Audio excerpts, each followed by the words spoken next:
समझ नहीं आ रहा अपने सैलरी इंक्रीमेंट का क्या करूं। बेटा इतना क्या सोच रहा है? अपने म्यूचुअल फंड्स के एसआईपी का टॉप अप करा ले। This is the right time.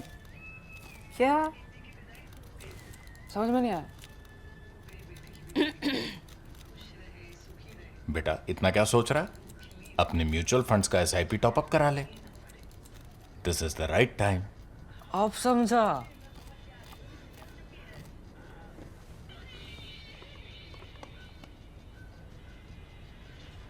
Mutual fund investments are subject to market risks. Read all scheme related documents carefully. For better or worse, on the good side or on the bad side, that you decide. In fact, you will decide that based on your politics, because Kennedys have always been polarizing figures. The fact, however, is that we have a Kennedy back in news after a very long time. That is Robert F. Kennedy Jr., RFK Jr. The reason I said good side or bad side is obvious, or right side or wrong side is again obvious, because he's now not on the side of the Democrats. That's where his family has traditionally belonged, having given the US one very popular president, one very popular governor, two senators, and many state senators and state Congress people. Also, it's given America an endless soap opera or a tragic story. In fact, a tragic soap opera with lots of violence and death. In fact, a lot of violent death. Now, out of that emerges RFK Jr. He's now 71 years old. He's no young man. He takes pride in flaunting his torso very often in his chaddis and in swimming trunks to show how fit he is, how much strength he has.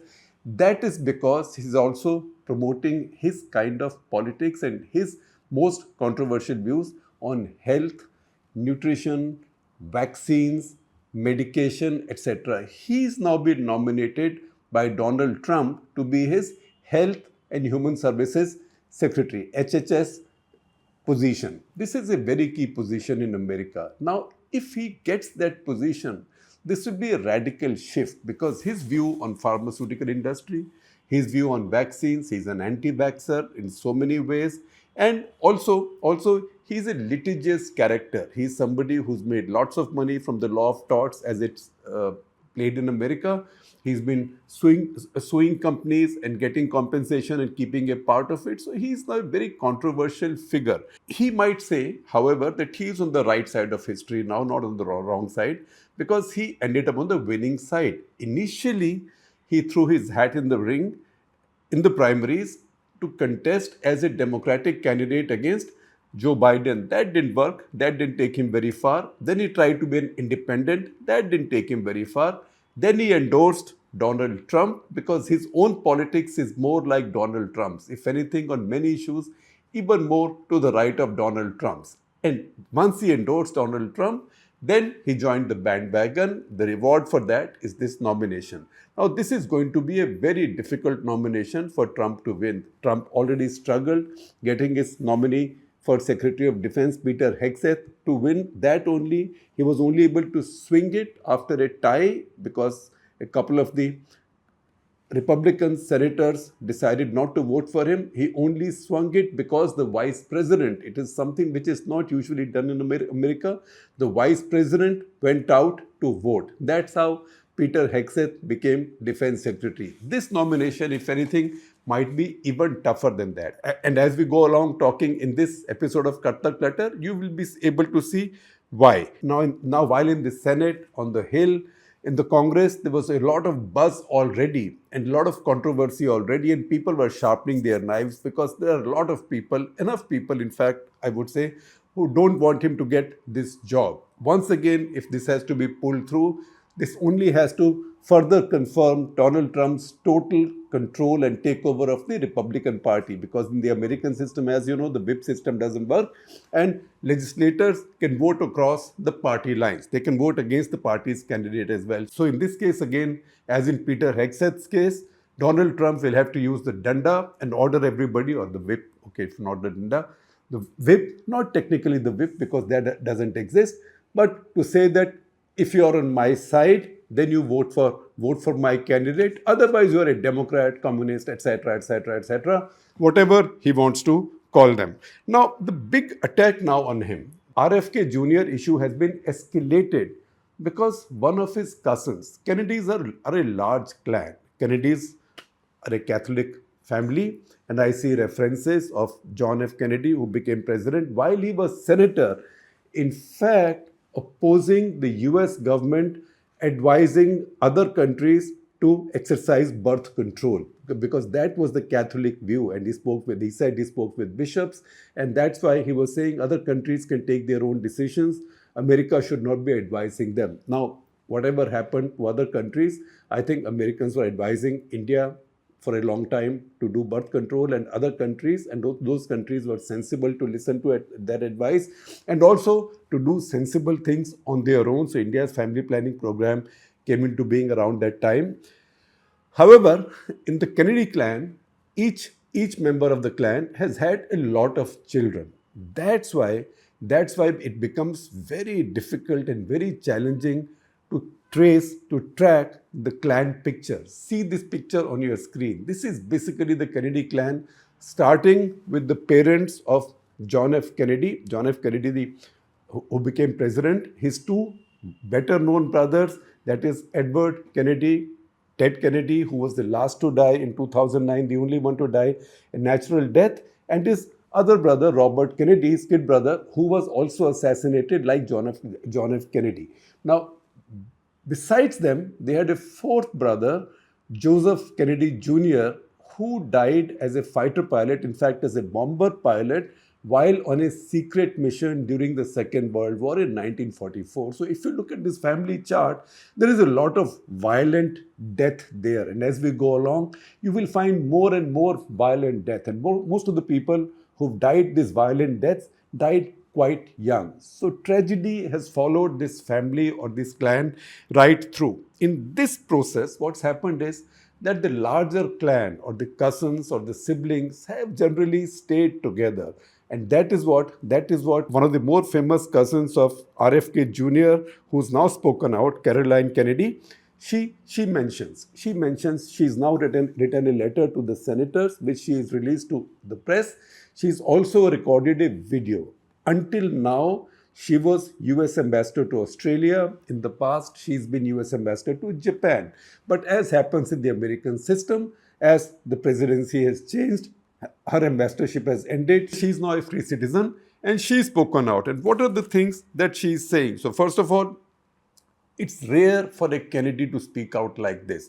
Now, RFK Jr. is unusual for his controversial views because Kennedys as a clan are not known for that. Even otherwise, members of the Kennedy family, NYT notes, are known for their stoicism and discretion. They don't speak out very much. However, she has now done it. She had once spoken out earlier while she was ambassador in Australia, where she said that RF Kennedy Jr.'s, her cousin's views on vaccines were dangerous. But she confined herself to that. She did not go beyond that. Now, in this video and in this letter, and I will share links of both, you will see some screenshots on your screen, but also I'm sharing the full links of the letter and the video. She's called him unqualified for the job, a predator, not just with outsiders, but also with people within the family. Obviously, she's referring to cousins.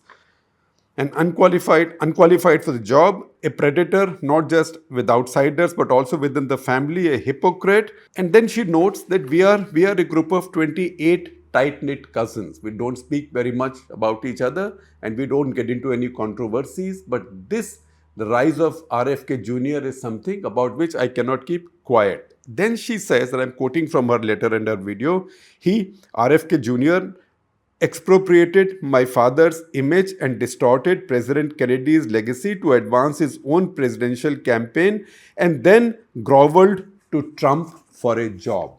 That is a serious charge that, he started out because the family is Democratic and that did not work out. So he groveled to Trump for a job, first endorsed him, and now he's got his nomination.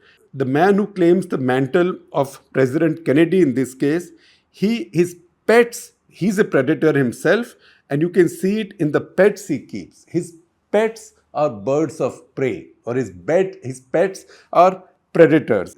And to impress his siblings, his cousins, etc., she says, and I quote from the letter in the video, his basement, his garage, and his dorm room were the center of action where drugs were available. And then he used a blender. He threw baby chickens and mice into a blender and blended it up, tossed it up to be fed to his birds of prey, to be fed to the predator birds who he kept as pets. That is just to impress little cousins. This added up, and I quote her again, this added up to a perverse scene of despair and violence. And then she says that he brought drugs and substance abuse within the family, because of which his brother David died. His brother David died of drug abuse in 1984. His brother David Kennedy died of drug abuse on 25th of April 1984 at just the age of 28. Samples of three different drugs were found in his blood sample after he died. His family has one more violent death, although that had probably had nothing to do with drugs. That's his other brother, Michael Lemoyne Kennedy, who died in 1997 in a skiing accident in Aspen, Colorado. So that's one more violent death. Caroline Kennedy goes on to see that unlike Bobby, that's RF Kennedy, Robert becomes Bobby in the American system, as we know. Unlike Bobby, I tried not to speak for my father. My father and his two brothers would have been disgusted, and that's her expression, disgusted by RFK's actions. She says he's misused his charisma and risk-taking to encourage his siblings and cousins on the path of substance abuse, and many of them have suffered addiction, illness, and death, while Bobby has gone on to misrepresent, lie, and cheat his way through life. Caroline Kennedy says, siblings and cousins who Bobby is RF Kennedy Jr., encouraged down the path of substance abuse, suffered addiction, illness, and death, while Bobby has gone on to misrepresent, lie, and cheat his way through life. Now, the fact is that RFK Jr. also was addicted to drugs. In fact, he got addicted to heroin. He was 14 when his father was assassinated. And I will give you the sequence of these assassinations and violent deaths as we go along, because that sort of is necessary to understand the story of the Kennedys. So he was 14 when his father was assassinated. Just 5 years earlier, his uncle, who was the president, he was assassinated. Just 4 years earlier, his other uncle, Edward Kennedy or Ted Kennedy, he was involved in a crippling aircraft crash in which he survived, but broke his back and took a long time recovering.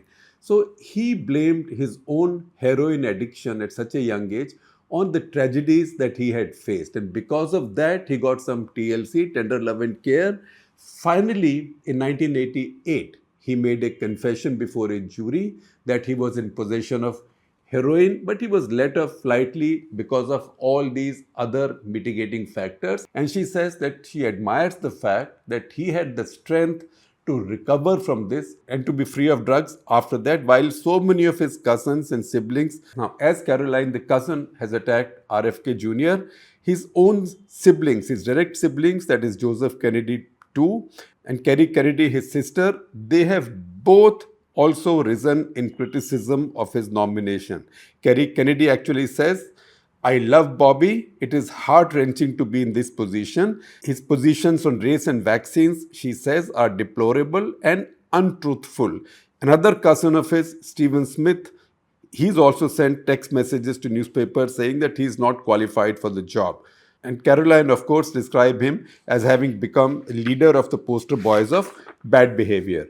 And as that leader of the poster boys of bad behavior, she says, and I quote again, Bobby continues to grandstand of my father's assassination and of his own fathers. Now, RF Kennedy, what's wrong with RF Kennedy? Why is he so controversial? Besides the fact that he was a Democrat, he first tried to challenge Biden, then he shifted sides, then he became I would say, if I may use that word, one of the chamchas of Donald Trump's, Elon Musk, RF Kennedy, they are like sycophants of Donald Trump. He has views that have drawn criticism across the years. First of all, his view on vaccines and autism. He's an anti-vaxxer, generally an anti-vaxxer, although sometimes he says he's not against all vaccines or vaccines at all ages, but generally he's an anti-vaxxer and a conspiracy theorist because he's been linking vaccines to autism. And he said that vaccines were leading to autism because there was mercury included in one of the preservatives in vaccines. That preservative is called thimerosal. Now, thimerosal over time has been proven to be safe. At the same time, modern vaccines no longer use thimerosal as a preservative. However, he became such a strong proponent of anti-vaccine theories that in 2017, under the Trump presidency, he was appointed head of a committee to look for a link between vaccines and autism. However, by 2018, looks like the idea of that committee had been abandoned.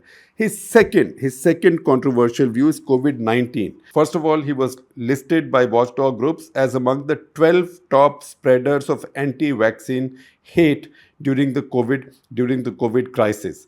He was also taken off Instagram because of his posts against vaccines during the COVID crisis. He also said some really controversial things. He said the unvaccinated or those who did not believe in vaccines, they were like Anne Frank. Anne Frank was the Jewish diarist. What he meant was that they faced as much discrimination or as little freedom as the Jews did who were hiding from persecution, who were hiding from Nazi persecution. That led to big, strong Jewish protests, and he withdrew from that and he disowned that statement. He also made statements that amounted to medical racism. He said, for example, that black people were more immune to COVID virus, and also then he said that COVID virus had been bioengineered by the Chinese in such a way that it would not affect the Ashkenazi Jews, that is the European origin Jews, Ashkenazi Jews, and the Chinese. Right? This is again something that drew protests, and he withdrew that. So he's always there to make a controversy. Third, he's been raising doubts on whether HIV causes AIDS. And he said this whole story was built by Anthony Fauci, who earned his fame as America's main HIV AIDS fighter. That's what made him a superstar. And he said it is Fauci who drew the link between HIV and AIDS because he wanted to benefit ultimately from the use of a drug, AZT, the first drug used to treat HIV. And he said there are many candidates. In fact, he gave an interview to New York Magazine, and he said there are many candidates who are more likely to be causing AIDS than HIV. The burden of his argument was that Anthony Fauci was plugging this HIV AIDS link to promote the sale of AZT on a very large scale to benefit Burroughs Wellcome, finally folded into GlaxoSmithKline, as we know now. So he said Burroughs Wellcome made enormous amounts of money from it because they had the patent over AZT, and Fauci benefited from this. This is what he said in a book that he wrote called The Real Anthony Fauci. The fourth point, he's been opposing the addition of fluoride in public water system in the US. Since 1945, fluoride has been added in the public water system in the US because it is supposed to protect people's teeth. He, however, is saying that this is causing a lot of other problems among Americans, and he wants this withdrawn. That's another of his pet hates, fluoride in water. And finally, a very interesting idea, he believes in drinking raw milk, and he believes everybody should drink raw milk because if you pasteurize the milk, it loses many nutritional values. Now, doctors, medical associations, everybody is warning that raw milk contains many germs. It can be salmonella, it can be streptococcus, staphylococcus, Entamoeba coli, E. coli as it's called, or even the virus of avian flu. Among the vaccines he opposes, especially, is the hepatitis B vaccine for children. And he says if hepatitis B is only caused from intravenous drug misuse or through prostitutes or through unprotected sex, why are you giving it to babies? The fact that it's given to, the reason that it's given to babies is that a large number of human beings who get hepatitis B get very early on from their mothers, and this protects them. However, that's another of his pet hates, and if he does become HHS, Health and Human Services Secretary, then I think fasten seat belts, you will see a lot of action going ahead. Now, in conclusion, I will just give you some of these dates so you get an idea of the kind of history the Kennedys have had. First of all, I told you Joseph Kennedy, who's John F. Kennedy's brother. He died, a fighter pilot, in 1944 during the Second World War, somewhere over Britain, on a secret bombing mission. Then his sister, Rosemary, in 1941, she had a lobotomy at that age. So she had obviously a serious brain problem or a tumor. So the frontal lobe was removed. At that point, you can imagine what kind of surgery was available, what kind of care was available. So she was then institutionalized. She was sent to an institution and thereby sort of lost to the family. So the family started with tragedy. Then President John F. Kennedy assassinated in Dallas, Texas on 22nd of November 1963. Just after that, that is next year, 19th June, Ted Kennedy or Edward Kennedy, one of his brothers, he was involved in a private plane crash where he broke his back, took him a long time recovering, as I mentioned to you. Now, while this is going on, the third surviving brother, that is Robert Kennedy. He decides to become a full-time politician and also a contestant to be president. And he challenges the sitting Democratic president, Lyndon B. Johnson, for the Democratic nomination. And while he's campaigning in the primaries at that point for the 1968 elections, on 6th of June 1968, he is assassinated by Sirhan. Robert Kennedy is now 42. John F. Kennedy, when he was assassinated, by 46. I told you many of the Kennedys have died violent deaths and died very young. So Robert Kennedy was 42. He was shot by Sirhan, who was a Palestinian Jordanian. And this assassination took place on the first anniversary of the 1967 Six-Day War. And Sirhan later said that he particularly carried out this assassination because Robert Kennedy was a supporter of transferring more fighter aircraft to Israel, which would have been used to kill Palestinians and Arabs. You want to imagine the kind of time it was for America at that point? Just 2 months earlier, on 4th of April 1968, Martin Luther King was assassinated in Memphis, Tennessee. He was 39 as well. And then I told you, John F. Kennedy's own son, John F. Kennedy Jr., died in an air crash on 16 July 1999. Then, as I had told you earlier, John F. Kennedy Jr., who was a son of President Kennedy, he died again in a private plane crash, a small plane crash that he was flying himself on 16th of July 1999. In the middle, in those tumultuous 60s, which saw the assassination of two Kennedys, the near air crash death of a third Kennedy, the assassination of Martin Luther King, another scandal broke out on 18th of July 1969 that if you Google, you will find it under Chappaquiddick incident.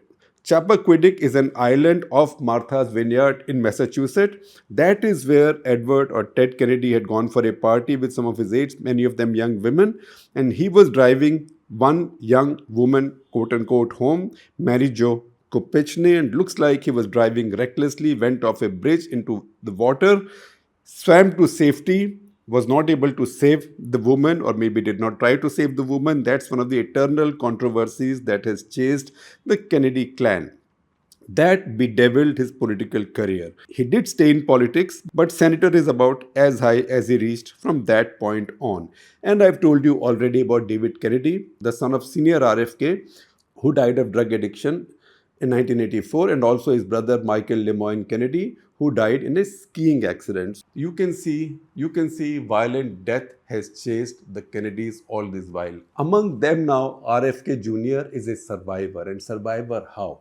Not only is he a physical survivor, but he's also landed up on the winning side, a very unlikely winning side for a Kennedy. And that's what makes his nomination and the hearings that will go on about his nomination that much more fascinating.